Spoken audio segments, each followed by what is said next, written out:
ये वाली। चल। नहीं चला जा, चला ना। नहीं।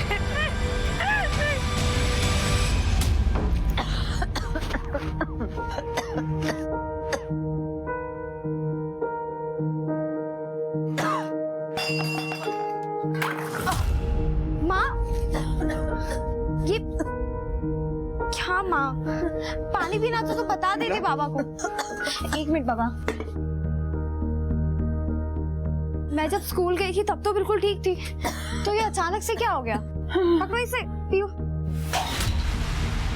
तुम्हारे लिए कर रही है ना, वो भी तुमसे बर्दाश्त नहीं हो रहा। बाबा एक मिनट, माँ को भी बुखार है ना, इसलिए गुस्सा कर रही है। आप माँ को ठंडी पट्टी लगा दो और मैं बाम लाती हूँ। हाथ और पैरों पर मसल देंगे ना तो बदन दर्द भी कम हो जाएगा और बुखार भी। मैं बाम लेके आती हूँ। हाँ।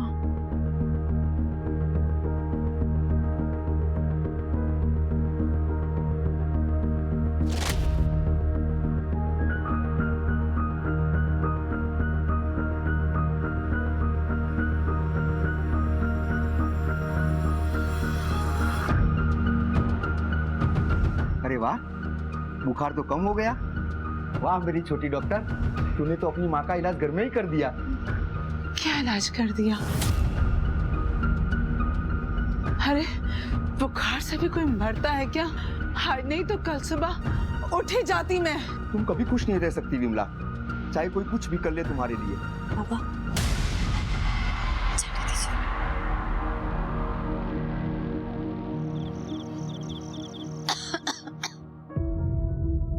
या तो खाना बना ले या पढ़ाई कर ले।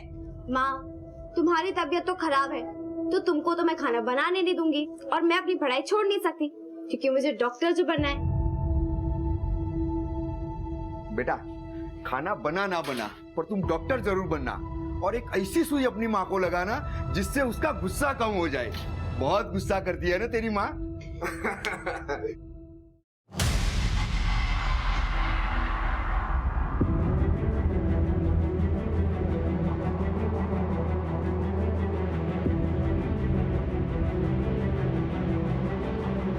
फिलहाल इतने ही पैसे हैं, बाकी पैसे आते ही मैं दे दूंगी, पर मेरा काम हो जाना चाहिए। ठीक है, मैं फोन करता हूँ, पर बाकी पैसे जल्दी चाहिए। पक्का।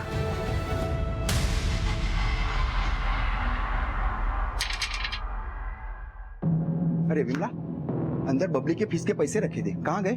जहाँ उन्हें होना चाहिए था पहुँचा दिए मैंने। क्या?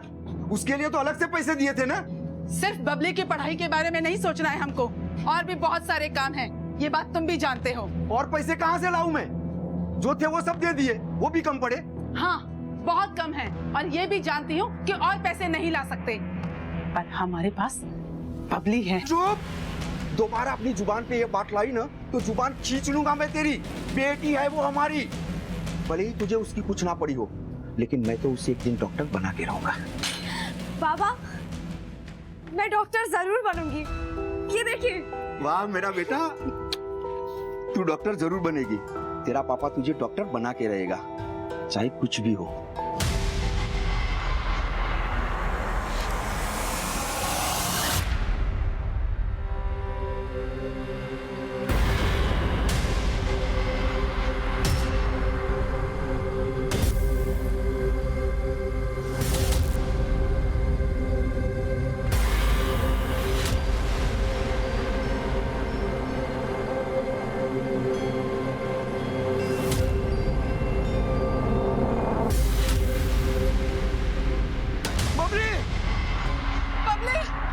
बबली! भाई साहब, बबली को देखा आपने? बबली! तुमने बबली को कहीं देखा? क्या हुआ बबली को? मिल नहीं रही है। तुम लोग पुलिस में जाकर बात क्यों नहीं करते? हमें मत बताओ कि हमें कैसे ढूंढना है अपनी बबली को। विमला, तुमने कुछ किया क्या बबली को? तुम्हारा दिमाग खराब हो गया है? ये बातें बनाना बंद करो और सच सच बताओ कि बबली के साथ क्या किया है, वरना मुझसे बुरा कोई नहीं होगा। मेरा दिमाग खराब करना बंद करो, पहले बबली को ढूंढो, और ये बकवास हम बाद में भी कर सकते हैं। हाँ, बड़े आए। लॉकडाउन के समय किसी को अपने घर से बिना जरूरी काम से बाहर न निकले। अगर जरूरी निकलना है तो कृपया मास्क पहनिए।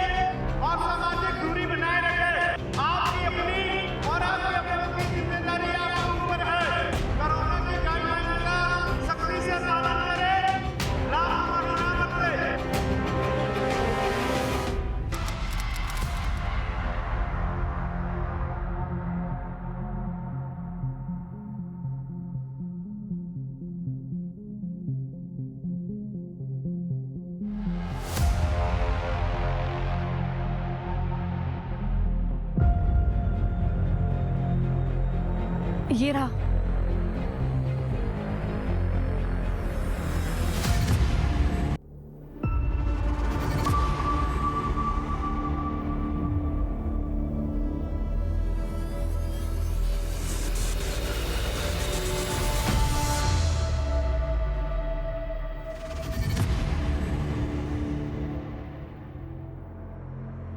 पानी खत्म हो गया लगता है, इसीलिए तो दर्शन हो गए, वरना तो दर्शन भी नहीं होते।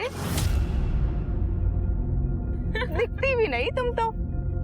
नहीं, ऐसी बात नहीं है।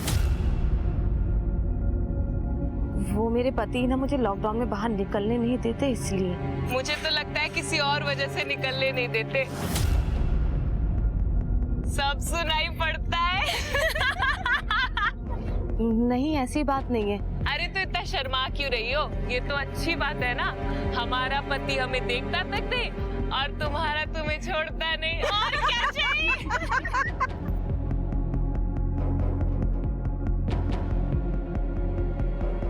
ये मेरी सौकी। अबे मेरी भी शौक। ये ले। पहले मेरा भी। ये मेरा डबल। अबे मेरा भी डबल। ये पाँच। मेरा भी डबल।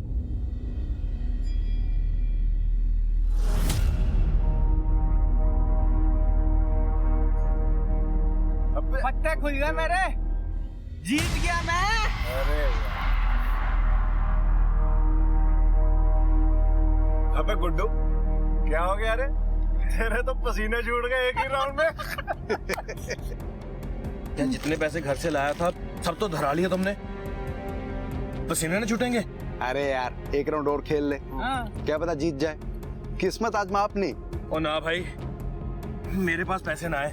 अरे अरे अरे बैठ ना। ले ले, क्या हो गया? ऐसे उधार ले ले ले ले। जीत के वापस दे दियो। मैं उधार लेके ना खेलने वाला। अरे वो पहले ही बहुत उधार है यार। कार बार का ही। जाने दे रहे उसको। ये नलके पे नहा रही थी मालिक, कोई परदेसी लेबर है।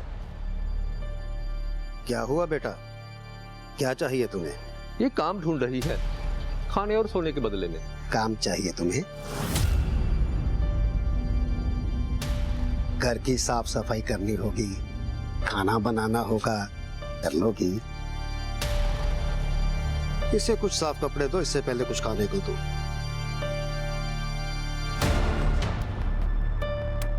आओ।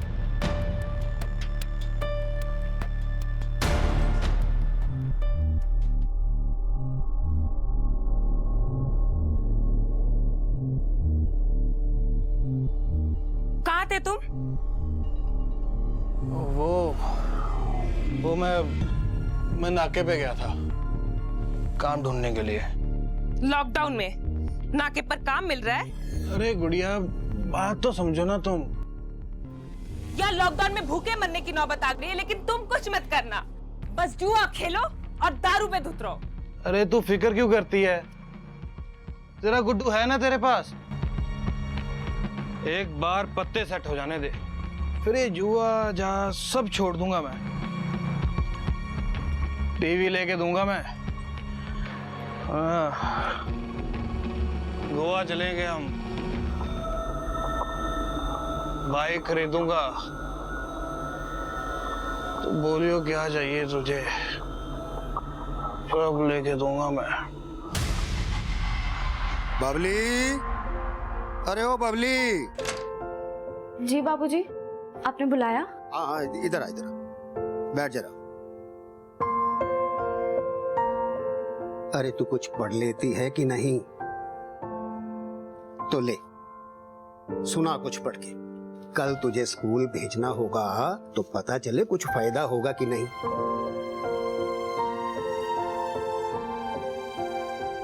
बढ़ वर्तमान में कलयुग है, इसमें अधर्म बढ़ चुका है।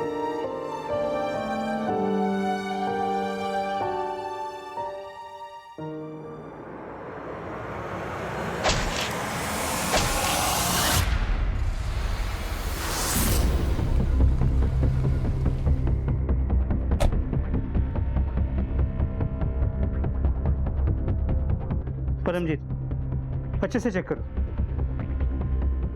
अब जरा मेरे साथ आइए। सर सारा घर चेक कर लिया लेकिन कहीं पे कुछ नहीं मिला। और सर घर में अलमारी में कुछ रुपए हैं लेकिन चोरी नहीं हुई है। सर घर में कोई धारदार औजार भी नहीं है। इन्हें अपने साथ ले जाओ और यहाँ एक लड़की काम करती थी बबली, उसका स्केच बनवाओ। सर उसकी कोई जरूरत नहीं, मेरे पास उसकी फोटो है। जब मालिक ने काम पर रखा था ना उसको, तो उन्होंने उसकी फोटो खिंचवाई थी। ये देखिए। फोटो खींच ली। अगर पुलिस वेरिफिकेशन भी करवा लिया होता तो ये हुआ ही नहीं होता। साहब मालिक ने जितना बोला मैंने कर दिया, बाकी मुझे कुछ नहीं पता। इस फोटो को आसपास के पुलिस स्टेशन में भेजो और कॉपीज बना के सर्कुलेट कराओ। ढूंढो इस लड़की को। जी सर। और ये जियालाल, इसका भी हिसाब किताब पता करो। देखो इसकी किसी के साथ कोई दुश्मनी थी क्या जो ये सब कर सकता है।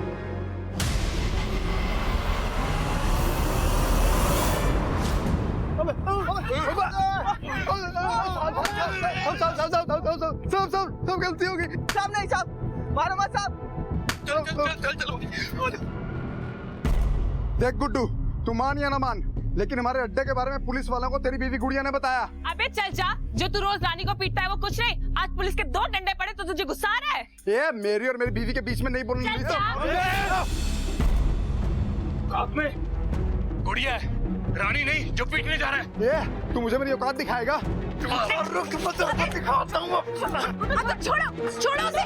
गुड्डू नहीं।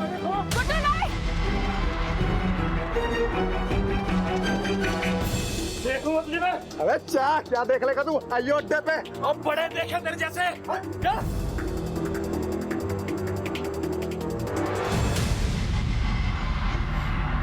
यार तुम इन सबसे दूर ही रह। मैं दूर ही रहती हूँ। अगर तुम जानती हो कि अगर किसी को पता चला तो क्या होगा? उस अतुल को क्या लगता है अगर रानी को मारता है तो क्या मुझे भी मारेगा? अतुल को छोड़ो, तुम सच बताओ कि पुलिस को रजुए के बारे में किसने बताया था? अच्छा, तो तुम भी अब अतुल की जैसे बातें करो कि मैंने बताया था। ठीक है, फिर जाओ उसी के पास जाओ ना। तो क्या करूं मैं? घर में बैठा रहूं तुम्हारे साथ? एक समय था गुड्डू जब तुम मेरे साथ घर बैठने के लिए मरे जाते। हमेशा एक जैसा नहीं रहता आदमी। बदल तो तुम गए हो और तुम्हें बदलना भी था। आखिर अतुल के जैसा दोस्त जो मिल गया तुम्हें, एक दिन उसके जैसे मुझ पे हाथ भी उठा देना। रही गई कसर भी पूरी हो जाएगी। सर हो ना हो जोर जबरदस्ती का मामला लग रहा है। जियालाल के हाथों पर नाखूनों के निशान मिले हैं। और कुछ पता चला इस जियालाल के बारे में?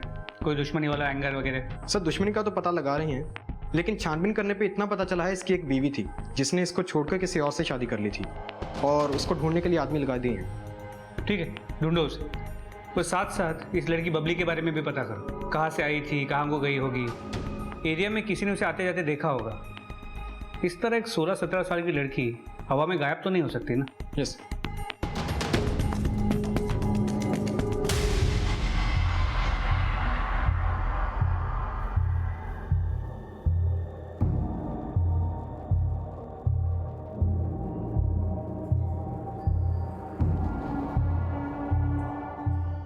बबली के भविष्य की उम्मीदें और सपने हमेशा के लिए धराशायी हो चुके थे। डॉक्टर बनने का सपना देख रही वो लड़की एक हत्या की सस्पेक्ट बन चुकी थी। लेकिन हत्या करना और हत्या का सस्पेक्ट होना 2 अलग अलग चीजें हैं। तो बबली का सच क्या था? क्या वो सच में जियालाल की हत्यारन थी? अगर नहीं थी तो वो भाग क्यों रही थी? एक तरफ ये कश्मकश चल रही थी तो दूसरी तरफ लॉकडाउन का असर देश पर बढ़ता ही जा रहा था। तो हमारी कहानी का दूसरा हिस्सा इससे जहां एक अनहोनी होने का इंतजार कर रही थी।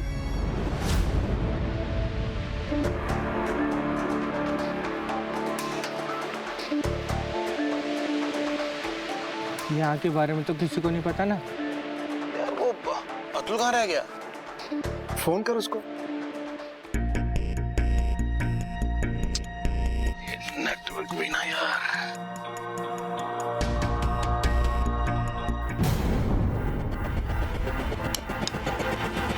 क्या हुआ?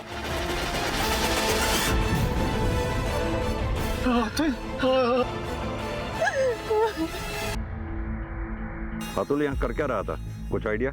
हम लोग यहीं थे, अतुल भी यहीं आने वाला था।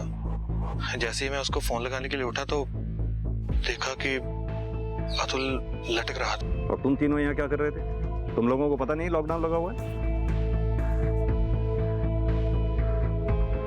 सर कुछ तो गड़बड़ है। लाश पेड़ से लटक जरूर रही थी लेकिन उसका गला भी कटा हुआ है और वो भी किसी तेज हथियार से। ये तीनों दोस्त भी कुछ साफ साफ बता नहीं रहे यहाँ कर क्या रहे थे। एक काम कर, बॉडी को पोस्टमार्टम के लिए भेजो। इसकी बीवी और मोहल्ले वालों से पता करो अतुल और उसके दोस्तों के बारे में। जी सर।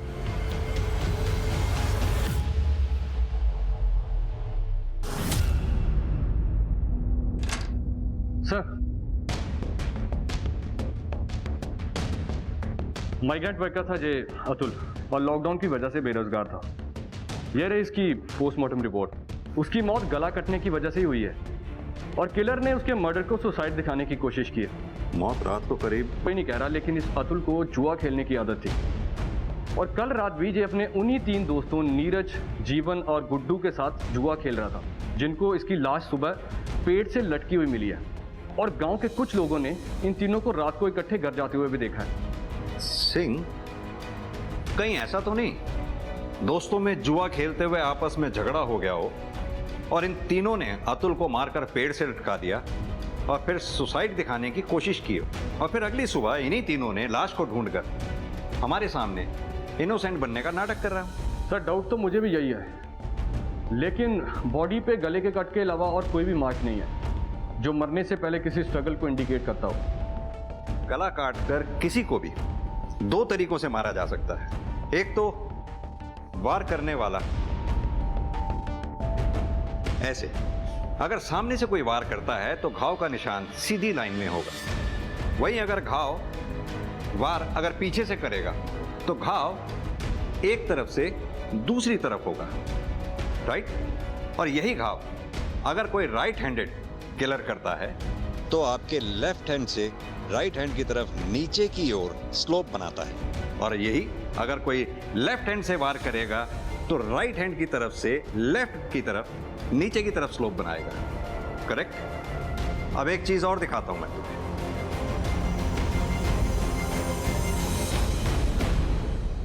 अतुल की बॉडी को ध्यान से देखो। इसका घाव राइट हैंड की तरफ से लेफ्ट की तरफ नीचे की तरफ स्लोप बना रहा है। क्या समझे इससे? सर यही कि अतुल को पीछे से अटैक किया गया है और किलर लेफ्ट हैंडेड है। करेक्ट। ये कट इतना डीप है कि ये काम किसी प्रोफेशनल किलर का ही हो सकता है, नौसिखिया का काम नहीं हो सकता है। एक काम करो, ये अतुल के सर्कल में जितने भी दोस्त हैं, देखो कोई लेफ्ट हैंडेड है क्या? एरिया में जितने भी लोकल क्रिमिनल्स हैं सबके बारे में सबको स्कैन करो। वैसे ही लॉकडाउन की वजह से बेरोजगारी बढ़ गई है, क्राइम रेट बढ़ रहा है। हो सकता है अतुल रात को वापस लौट रहा हो, किसी ने लूटपाट के इरादे से अतुल का कत्ल कर दिया हो। सर जियालाल की एक्स वाइफ सुनीता मर्डर वाली रात जियालाल के घर से 25 किलोमीटर दूर एक शादी में थी। उसके बाद शादी की फोटोज भी हैं और उसके अलावा कोई उसका ऐसा दुश्मन नहीं है जो उसका मर्डर कर दे। जियालाल की इस पोस्टमार्टम रिपोर्ट के मुताबिक उसके बॉडी पे जितने भी घाव मिले हैं वो ज़्यादा गहरे नहीं है। मतलब जो भी हमलावर था वो ज़्यादा ताकतवर नहीं था। सर पक्का बबली ही फिट हो रही है, ना ही ज़्यादा ताकत और ना ही कोई पेशेवर थी। जिन गाँव में सर्च हो चुका है उसके अलावा अपने सर्च का दायरा बढ़ाओ। एक 16-17 साल की लड़की अकेले कितना दूर जा पाई? ये मेरा ब्रेड, मेरा ये, समझ नहीं आता तुझे? तेरा कहने से तेरा मेरा ब्रेड है, दे दे। तेरी तेरे को समझ नहीं आता? ये मेरा ब्रेड है और ये मेरी कहने से ना मेरी हो जाएगी, समझी तो? क्या हुआ? अब नहीं लेगी अपनी ब्रेड? हाँ? लेना? नहीं लेगी अपना ब्रेड? हाँ?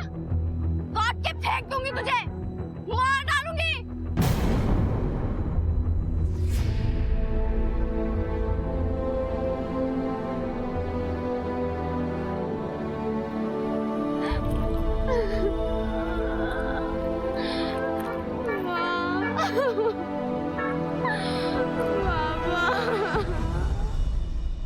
दोस्ती अपनी जगह, पर अतुल के लिए बोल रहा हूँ। कुछ दिन पहले गुड्डू और गुड़िया का झगड़ा हुआ अतुल के साथ। तो इस झगड़े की वजह से अतुल का मर्डर हुआ?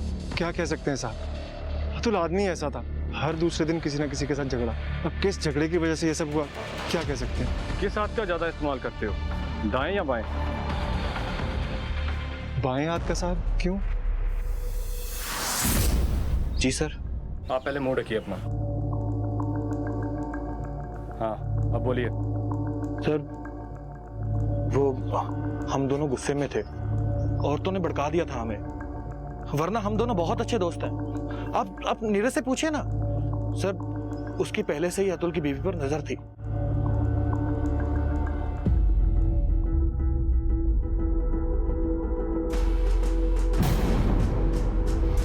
तुम यहाँ क्या कर रहे हो? अतुल और सारे लोग तो बाहर हैं। अरे मैं तो बस आपका हालचाल पूछने आया था। मुझे पता है कल अतुल ने आपको फिर मारा। आप एक बार इशारा करो भाभी, इस अतुल को तो मैं सीधा कर दूंगा। क्या रही आप? अरे मैं तो बस भाभी का हाथ बटाने आया था। तुम भी बटाया करो, खुश रहेगी भाभी।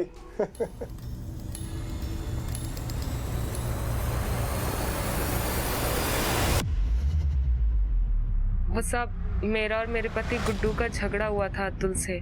वो कुछ ज्यादा ही बोल रहा था और मुझे तो मारने के लिए भी दौड़ा था, क्योंकि साहब वो हम औरतों ने बता दिया था पुलिस को हमारे पतियों के जुए के बारे में। सर लॉकडाउन की वजह से अतुल के पास कोई काम नहीं था, इसलिए उसने लोगों से कर्जा लेना शुरू कर दिया था, लेकिन इतना कर्जा भी नहीं लिया था कि कोई उसे मार देता। जिन जिन लोगों से भी अतुल ने कर्जा लिया था उन सबके नाम चाहिए होंगे। मुझे तो पता भी नहीं है कि उसने किस किस के साथ उधारी की हुई थी। तुम्हारे पति का दोस्त है नीरज, सुना है तुम्हारे बहुत करीब है वो। सर मेरी तरफ से ऐसा कुछ भी नहीं है, वो ही बस मेरे पीछे पड़ा हुआ था। मैं तो अतुल के साथ बहुत खुश थी। अतुल तुम्हारे साथ मारपीट करता था उसके बावजूद? सर अतुल ऐसा पहले बिल्कुल भी नहीं था। लॉकडाउन लगने के बाद काम नहीं होने की वजह से वो चिड़चिड़ा हो गया था। जैसे ही काम शुरू होता वो फिर से पहले जैसा हो जाता। सर फिर भी मारपीट तो वो करता ही था तुम्हारे साथ। जाहिर सी बात है गुस्सा भी आता ही होगा। बहुत गुस्सा आता था, लेकिन अच्छे दिनों में वो मुझे प्यार भी करता था और बुरे दिनों में मुझ पे हाथ भी उठा देता था। लेकिन इसका मतलब ये नहीं है कि मैं उसे मरवा दूंगी।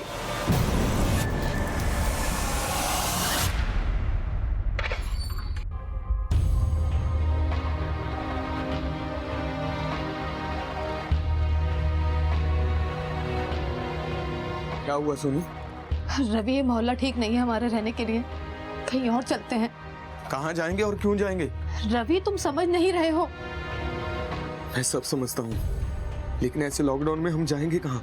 तुम तो जानती हो कि लॉकडाउन के बाद मुझे ऐसे ही वापस जाना पड़ेगा। तुम क्या चाहती हो कि ये जो थोड़ा सा टाइम हमें एक दूसरे के लिए मिला है, हम ऐसे ही इधर उधर भागने और घर ढूंढने में खराब करते?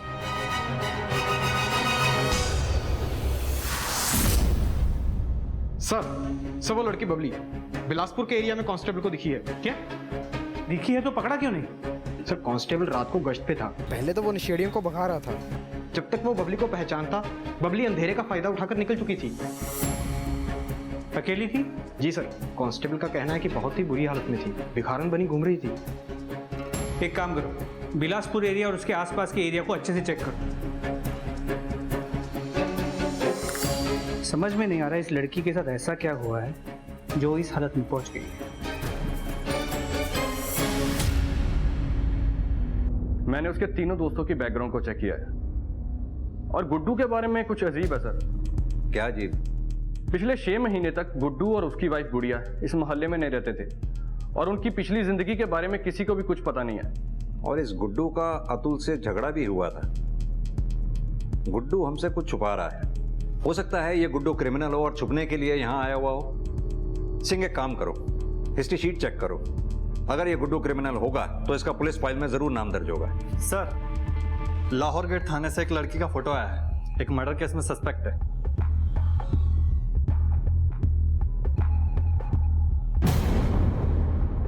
ये लड़की तो अंडर एज दिख रही है, मर्डर केस में सस्पेक्ट है। सर इंटरनेट का जमाना है, आजकल के बच्चे पता नहीं क्या क्या कर रहे हैं। एक काम करो, अपने थाने के आसपास के एरिया में ये फोटोग्राफ सर्कुलेट करवा दो, शायद किसी ने इस एरिया में देखा हो।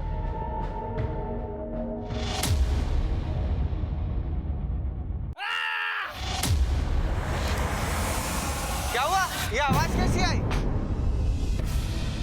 कहाँ से आवाज आई? कहाँ से आई ये आवाज? पता नहीं, मेरे तो लगा वहाँ दूर से आई। वो खेतों से आई आवाज। गुड्डू किधर है? गुड्डू! गुड्डू! चल! गुड्डू! गुड्डू! गुड्डू! ए भगवान, कहाँ चला गया? गुड्डू!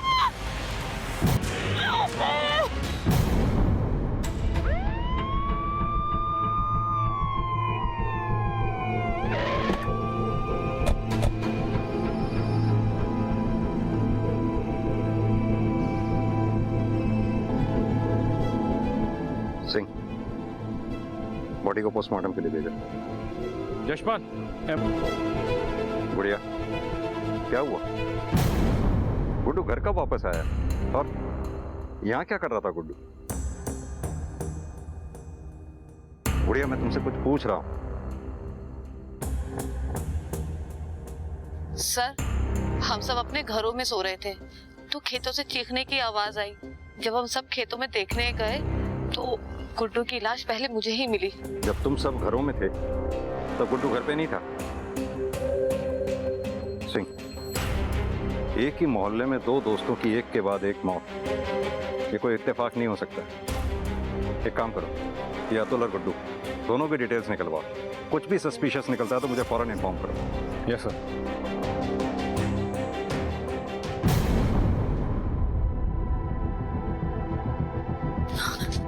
देख के चलो बेटा, चोट लग जाएगी।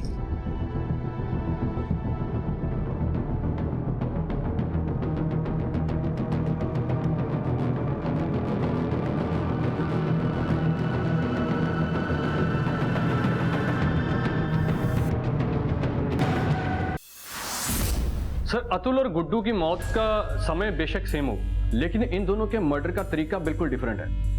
अतुल को बहुत ही पेशेवर तरीके से एक ही वार में मारा गया है, जबकि गुड्डू के शरीर के ऊपर काफी बार स्टैब किया गया है। ये गुड्डू और अतुल दोनों हाइट में काफी अच्छे थे और गुड्डू के पेट पे जिस तरह से वार किया गया है उसका घाव नीचे से हल्का सा ऊपर की तरफ जाता हुआ है, यानी कि कातिल गुड्डू और अतुल से हाइट में काफी छोटा था, करीब 5 फुट के आसपास रहा होगा। दूसरी बात, गुड्डू से वो कातिल बहुत नाराज रहा होगा, तभी उसके जिस्म पे इतने घाव किए उसने। वहीं अतुल को सिर्फ एक बार वार किया गया, वो भी पीछे से। ये 5 फुट के कातिल का काम नहीं हो सकता कि वो अतुल को ऐसे मार सके। मेरा मानना ये है कि इन दोनों के कातिल अलग अलग हैं। लेकिन सर, ये भी तो हो सकता है ना कि अतुल के किलर ने जानबूझ के गुड्डू को इस तरीके से मारा हो ताकि हमें लगे कि दोनों डिफरेंट किलर्स हैं।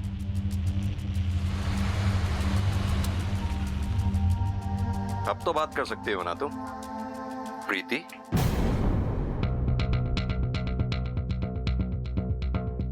तुम गुड़िया नहीं, प्रीति हो। नहीं सर, वो मैं प्रीति नहीं, गुड़िया हूँ। घबराओ मत, सब पता लगा लिया है हमने। ये तुम्हारी प्रीति से गुड़िया बनने तक की कहानी। अब तुम हमें सीधी तरह से ये बताओ कि गुड्डू के मर्डर से क्या कनेक्शन है तुम्हारा? सर, थाने लेके चलते हैं इसे, वहीं बोलेगी। नहीं सर, मैं सब बताती हूँ। मेरी शादी कहीं और हुई थी, लेकिन मैं उस शादी से खुश नहीं थी क्योंकि मैं गुड्डू को पसंद करती थी। इसलिए शादी की पहली रात मैं अपने ससुराल से भाग गई।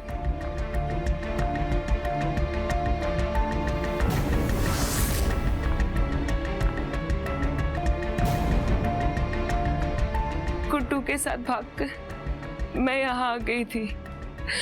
गुड्डू के बारे में मेरे घर या मेरे ससुराल में किसी को भी कुछ नहीं पता, और अपनी पहचान छुपाने के लिए मैंने अपना नाम प्रीति से गुड़िया रख लिया। अपनी ससुराल और मायके वालों का दोनों का एड्रेस दो। बस वहाँ का एड्रेस क्यों चाहिए आपको? हो सकता है तुम्हारे ससुराल वाले या मैके वालों को तुम दोनों की पोजीशन का पता चल गया हो और गुड्डू का मर्डर कर दिया हो उन्होंने खुंदक में। नहीं सर, उन्हें कैसे पता चलेगा कि हम यहाँ थे? तुम बस सीधी तरह से अपने ससुराल और मैके का एड्रेस दो, बाकी पता लगाना हमारा काम है।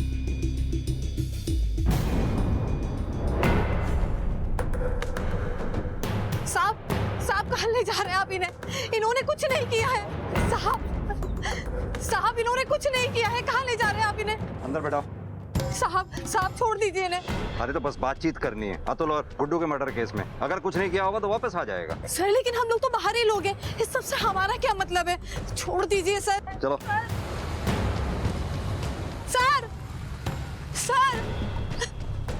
सर छोड़ दीजिए। सर, एक मर्डर केस में थाने का, कोर्ट का और जेल का सबका एक्सपीरियंस है मुझे। आप मारो पीटो चाहे हाथ पैर तोड़ो, इससे पहले सब बता देता हूँ मैं। अच्छा, क्या बताएगा? यही कि पहला मर्डर मैंने सेल्फ डिफेंस में किया था और किसी ने नहीं सुनी मेरी, और 10 साल की सजा होगी मुझे। मगर अभी मैं ज्यादा सोचा नहीं, क्या ही कर लेते आप लोग और आपका कोर्ट, एक सजा और सुना देता। अच्छा, ज्यादा बेचारा बनने की कोशिश मत कर। सीधी तरह से ये बता, अतुल को तू नहीं मारा है ना? मारा है साहब, इग्नू से मारना नहीं था, वो तो गलती होगी मुझसे।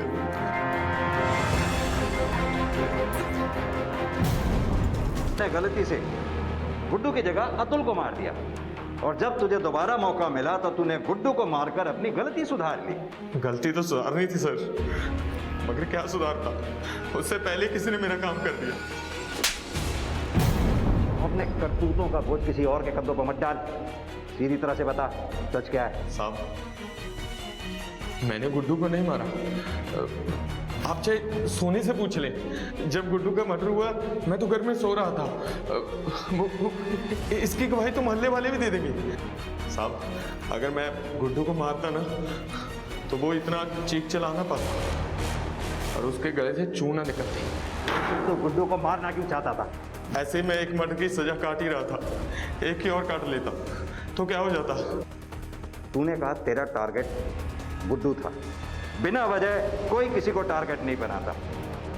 सीधी तरह से ये बता कि गुड्डू को तेरा टारगेट बनाया किसने था? मुझे उसकी शक्ल पसंद नहीं थी सर। मुझे तेरी ये वजह पसंद नहीं आई। और सुन, जिसको भी तू ये बचा रहा है ना खलनायक बनकर, ज्यादा दिन बच नहीं पाएगा वो। पता तो हम लगा ही लेंगे, समझा?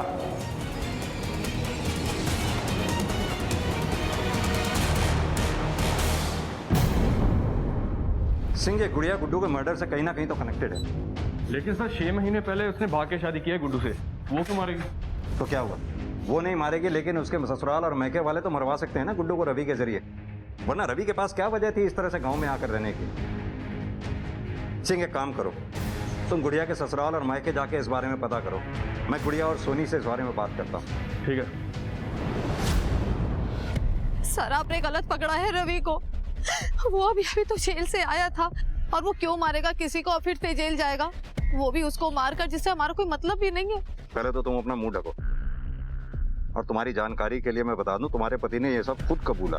उसका तो यहाँ तक कहना है कि वो गुड्डू को मारना चाहता था, गलती से उसके हाथों अतुल मारा गया। क्या कह रहे हैं सर आप? वही कह रहा हूँ जो तुम्हारे पति ने हमसे कहा है। हमें तो यहाँ तक लगता है कि रवि ने यह काम किसी के कहने पे किया, और रवि उसे बचाने की कोशिश कर रहा है। क्या कोई ऐसा है जो रवि के कांटेक्ट में आया हो, रवि से मिला हो, या रवि को किसी ने पैसे दिए हो? तो हमें बता दो, हम रवि को बचाने की कोशिश करें। सर, मैं आपसे कह रही हूँ, उसने किसी को नहीं मारा। तो फिर सच का पता हम खुद ही लगा लेंगे, और शुरुआत करेंगे तुम्हारी। प्रीति आपकी बेटी है?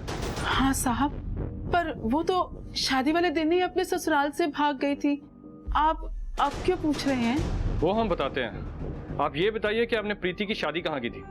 मैंने नहीं की थी साहब, उसके पापा ने की थी, पड़ोस के गांव में, एक अधेड़ उम्र के आदमी के साथ, जो करीबन 20 साल बड़ा था। 20 साल बड़े आदमी से? क्यों? क्योंकि साहब उसने प्रीति से शादी करने के लिए पैसे दिए थे, और उन पैसों को लेकर भाग गया मेरा आदमी। चलो।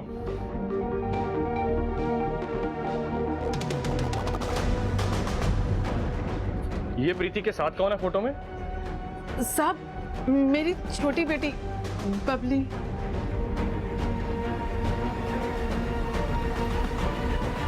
सर, मैंने तो पैसे दिए थे प्रीति के परिवार को उससे शादी करने के लिए।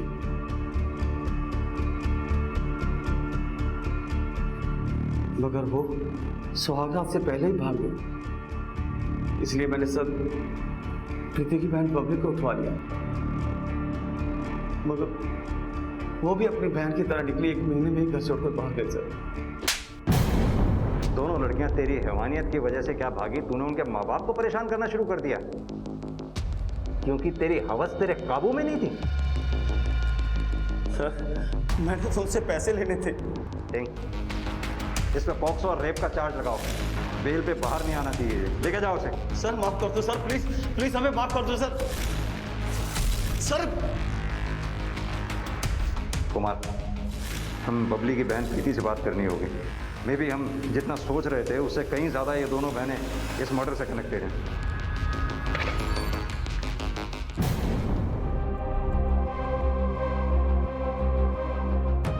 बबली तू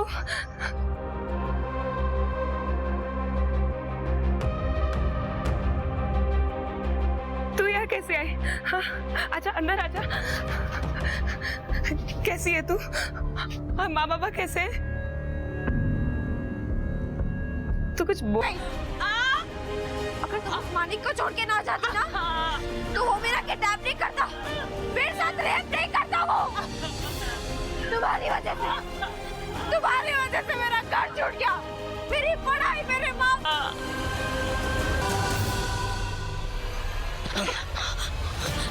बबली, वो मेरी मदद करो। तुझे यहाँ का पता किसने दिया?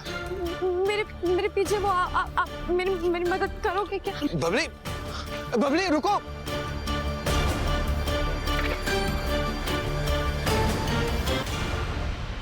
बुढ़िया, क्या हुआ ये? यशपाल, एम्बुलेंस को कॉल करो फौरन। हाँ हाँ बोलो, किसने किया है? बबली बबली ने किया? सिंह, बबली ज्यादा दूर नहीं गई होगी, इसी गांव में होगी। सर्च करवाओ उसको फौरन।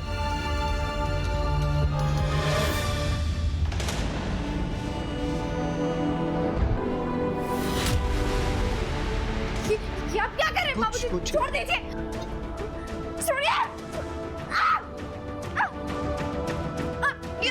बात सुन।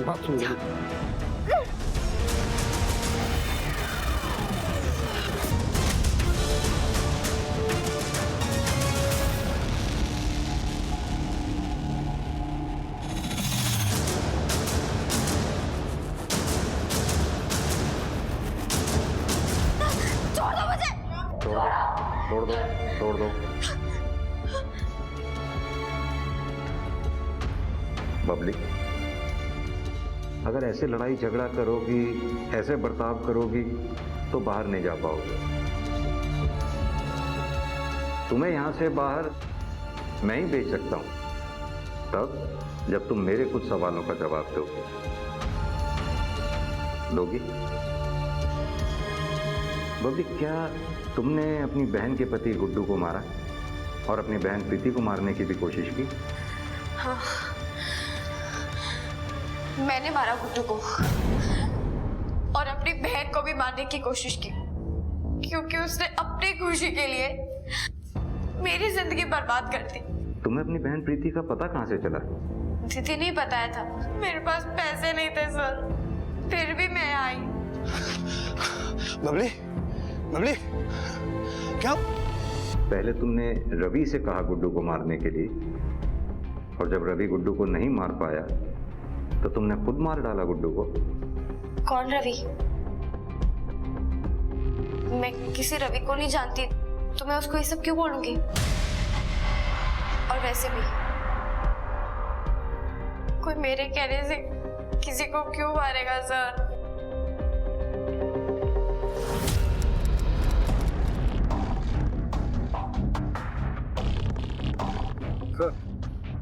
बबली को जुवेनाइल होम और रवि को वापस जेल भेज दिया उसकी पैरोल को रद्द करके। अब इस केस में चार्जशीट फाइल कर देंगे? सिंह, चार्जशीट तो फाइल कर ही देंगे, लेकिन अभी तक हम ये पता नहीं लगा पाए कि रवि गुड्डू को मारना क्यों चाहता था। तुम रवि के घर सर्च पे गए थे ना, कुछ मिला वहां से? सर 50,000 रुपये कैश और कुछ गहने मिले थे, लेकिन मुझे लग रहा है कि सोनी बातों को गोल गोल घुमा रही है। वो इन पैसे और गहनों के सोर्स के बारे में कुछ बताना नहीं चाहती। सिंह जरूर इन पैसों और गहनों का कनेक्शन गुड्डू की सुपारी से है जो रवि ने उठाई होगी, इसीलिए सोनी कुछ बोल नहीं रही है। मेरे पास सबूत तो नहीं है, लेकिन फिर भी मैं एक दाव खेलना चाहता हूं। मेरी गट फीलिंग कह रही है कि मैं सही हूं इस सुपारी किलिंग के बारे में।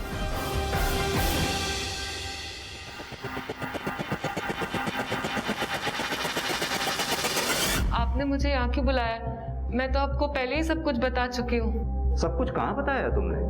सब कुछ तो हमें रवि ने बताया कि तुमने कैसे अपने पति की सुपारी रवि को दी थी। साहब मैं क्यों अपने पति को मारने की सुपारी दूंगी? वो रवि झूठ बोल रहा है। झूठ रवि नहीं, झूठ तुम बोल रही हो, क्योंकि तुमने रवि पे भरोसा किया। तुम चाहती थी कि वो जबान ना खोले, लेकिन तुम ये भूल गई कि रवि एक शातिर क्रिमिनल है। जैसे ही उसने कम सजा की बात सुनी, उसने हमें रिटर्न में स्टेटमेंट दे दी कि कैसे तुमने अपने पति गुड्डू को मारने की सुपारी रवि को दी थी।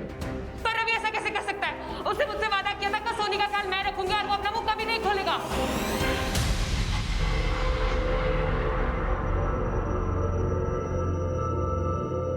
अब रवि ने तो अपना मुंह खोल ही दिया। आप भी हमें बता ही दो, क्यों अपने पति गुड्डू को मरवाना चाहती थी? मैं गुड्डू से प्यार करती थी। उसके लिए मैंने अपने परिवार को खतरे में डालकर उसके साथ भाग गई थी। लॉकडाउन से पहले सब कुछ सही चल रहा था। वो मुझसे बहुत प्यार करता था, मेरा अच्छे से ध्यान रखता था। लेकिन लॉकडाउन लगने के बाद वो शराब के नशे में धुत रहने लग गया था। जुए की लत लग गई थी उसे। उसके साथ एक दिन भी जीना सजा हो गया था मेरे लिए। जब एक दिन मुझे समझ में नहीं आ रहा, मेरी पैरोल खत्म होते ही मैं तो वापस चला जाऊंगा, तो अपना खर्चा कैसे चलाओगी? पैरोल खत्म होने में अभी समय है रवि, कुछ ना कुछ कर लेंगे।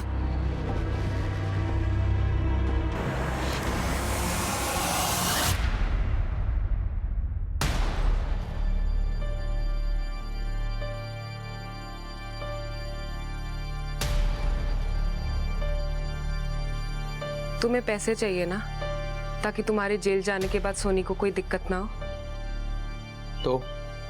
तो पैसे तुम्हें मैं दूंगी, लेकिन उसके लिए तुम्हें मेरे पति गुड्डू का खून करना होगा। मेरी माँ ने मुझे जिस नर्क में ढकेला था, उस नर्क से बाहर निकलकर मैं खुद दूसरे नर्क में गुड्डू के साथ फंस गई थी। तुम्हारी माँ ने तुम्हें नर्क में धोखा? मेरी माँ ने मुझे बेचा था मानिक को पैसों के लिए। माताजी, सालों से लोगों के ताने सुन रही हूँ कि बेटा नहीं है मेरे पास। बहुत कोशिश करी मैंने, लेकिन बेटा नहीं हो सका। कैसे भी करके मुझे बेटा दिलवा दीजिए। बेटा भी हो जाएगा, लेकिन उसके लिए बहुत बड़ी पूजा करनी होगी। आप जो कहेंगे सब कुछ करूंगी, मुझे बस बेटा दिलवा दीजिए। मुझे सिर्फ बेटा चाहिए।